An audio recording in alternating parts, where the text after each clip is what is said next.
Mr.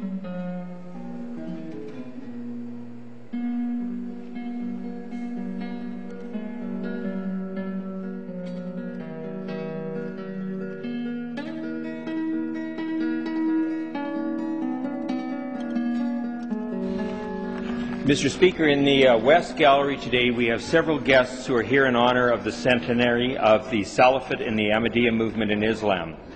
We have with us Lal Khan Malik, who is the movement's Canadian president, who is visiting us from Ontario. Mr. Speaker, one of the challenges for all Saskatchewan people is to create an environment where diversity is welcomed and celebrated, and where our differences are set aside and the values which we share are paramount. In our world of ever-increasing technology, you would think it would be easier to achieve these goals, that a world reduced in scope would be less susceptible to the idea of hatred and violence. But ironically, technology has made it easier for those who breed hatred to get out their message. However, there are times when people of different faiths can come together and take a stand for a world that is inclusive and caring. Mr. Speaker, that's why I am pleased to recognize the centenary of the Salafat in the Ahmadiyya movement in Islam.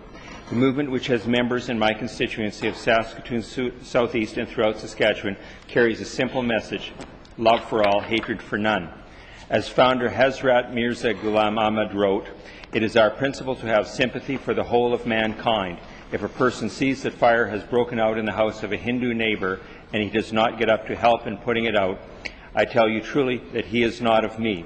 If one of my followers sees a Christian being killed and does not go to his assistance to rescue him, then I tell you quite truly that he is not of us. I say it on oath that I have no enmity with any people." Established in 190 countries, the Ahmadiyya Muslim community continues to preach a message of peace and tolerance. The movement is a reminder that the values we all share are stronger than those who would seek to divide us. Differences in the way we worship may exist, but the underlying belief in the goodness of humanity is common to us all.